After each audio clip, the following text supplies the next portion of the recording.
శ్రీమాత్రే నమః. అద్భుతమైన నిర్ణయం తీసుకున్నారు సజ్జనార్ గారు. Hats off to you sir. ఎందుకంటే ఇదివరకు కూడా మీరు ఈ బెట్టింగ్ యాప్స్ కి సంబంధించి మంచి నిర్ణయం తీసుకున్నారు. దానివల్ల దాదాపుగా ఈ బెట్టింగ్ యాప్స్ అనేవి లేవు అనే చెప్పచ్చు. అక్కడక్కడ ఉంటాయి కానీ లేవు అనే చెప్పచ్చు. ఇప్పుడు ఇంకొక అద్భుతమైన నిర్ణయం తీసుకున్నారు. అదేంటంటే చిన్న పిల్లల మీద అసభ్యకరమైన అశ్లీలకరమైన కంటెంట్ ఏదైనా ఉంటే దాన్ని పోస్ట్ చేసినా, దానికి సంబంధించి వీడియోలు చేసిన యూట్యూబర్స్ కి వార్నింగ్ ఇస్తున్నారు, కఠినమైన చర్యలు తీసుకుంటాము అని. నిజంగా అలాంటి నిర్ణయం తీసుకోవాలి అంటే గట్స్ ఉండాలి. సజ్జనార్ గారు అద్భుతమైన ఒక అధికారి కాబట్టే ఇలాంటి నిర్ణయాలను తీసుకోగలుగుతున్నారు. మన దేశం బాగుండాలి అంటే యువత పెడత్రోవన పట్టకూడదు. వాళ్ళు సక్రమంగా ఉంటేనే ఈ దేశం బాగుంటుంది. సక్రమంగా ఉండాలి అంటే ఇలాంటి అశ్లీలకరమైన కంటెంట్, అసభ్యకరమైన కంటెంట్ కి పిల్లలు అట్రాక్ట్ కాకూడదు. ఈ మధ్య కాలంలో 15 సంవత్సరాల లోపు పిల్లలు ఇన్స్టాగ్రామ్ లో గాని మీరు ఎక్కడైనా చూస్తే వాళ్ళు రీల్స్ చేస్తున్నారు. ఆ రీల్స్ చేస్తూ పైగా అవును నేను ప్రేమించాను, ఈ ప్రేమ ఏమైనా దిక్కుమాల ప్రేమ 10 సంవత్సరాల నుంచి ఉందా?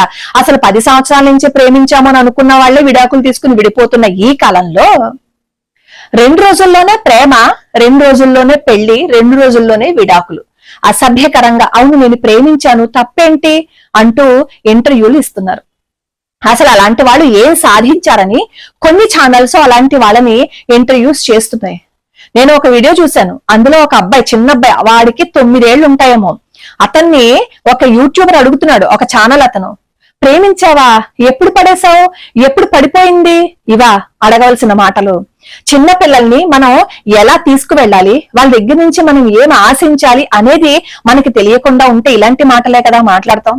అంటే మన వ్యూస్ కోసం, మన సబ్స్క్రిప్షన్స్ కోసం, మన టీఆర్పీ రేటింగ్ కోసం ఇలాంటి దౌర్భాగ్యపు పనులు చేసే వాళ్ళని తీసుకొచ్చి ఇంటర్వ్యూలు చేసి గొప్పతనాన్ని నిరూపించుకోవాలని అనుకుంటున్నారా? ఇకపై ఇలాంటి ఛానల్స్ ఆటలు సాగవు. చాలా అసభ్యకరంగా, అసలు 15 ఏళ్లకే పెళ్లి అంటే దిక్కుమాల పెళ్లి. అసలు వాళ్ళకి ఏం తెలుసని 15 ఏళ్ల వయసులో ఈ రీల్స్ ని చూసుకుని పెళ్లి చేసుకుంటున్నారు. అన్ని చూసి చేసిన పెళ్లిళ్లే పెటాకలైపోతున్న ఈ కాలంలో 2 రోజుల్లో పెళ్లిట, 2 రోజుల్లో ప్రేమట.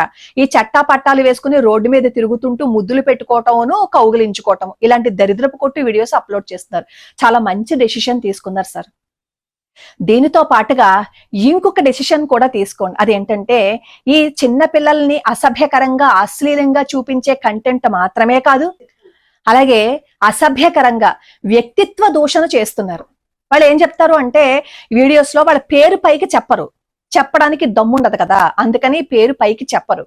అలా చెప్తే కేసు వేస్తారని వాళ్ళకి తెలుసు. అందుకని చెప్పి పేరు పైకి చెప్పకుండా ఆ పెట్టే టైటిల్, ఆ పెట్టే థంబ్నెయిల్, ఆ కింద కామెంట్స్ కొన్ని ఫేక్ ఐడీస్ తోటి ఆ వీడియో ఎవరి కోసం చేశాము అన్నట్లు తెలిసేటట్లుగా కింద పేర్లు పెట్టిస్తూ ఎంత అసహ్యకరమైన దాడి చేస్తున్నారు అంటే మాటల్లో వర్ణించలేనంత దాడి చేస్తున్నారు.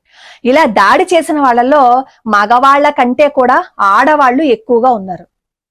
అంటే ఆడవాళ్ళని ఏమీ చేయలేరు కదా, కాబట్టి ఈ ఆడవాళ్ళు ఏం చేస్తున్నారంటే పేడ నీళ్లు కొడతాను, ఒరేయ్ నీ చెవుల్లో సీసం పోస్తాను అంటూ నిందలు చేస్తూ గురువులని కూడా, మన సంప్రదాయాన్ని, మన హిందూ ధర్మాన్ని కాపాడిన గురువుల గురించి కూడా అసభ్యకరమైన వ్యాఖ్యలు చేస్తూ వీడియోలు పెడుతున్న వాళ్ళకి కూడా శిక్ష విధించాలి. వాళ్ళ మీద కూడా చర్యలు దయచేసి తీసుకువెళ్ళాలి. మీరు ఈ వీడియో చూస్తారని నేనైతే ఎక్స్పెక్ట్ చేయట్లేదు. ఒకవేళ చూస్తే గనక సామాజిక మాధ్యమంలో ఇలాంటి వీడియోస్ చేసి పేరు బయటికి చెప్పకుండా వీడియోస్ చేస్తూ బురద జల్లే వాళ్ళ మీద కూడా దయచేసి చర్య తీసుకోండి. లోకా సమస్తా సుఖినో భవంతు, సర్వే జనా సుఖినో భవంతు.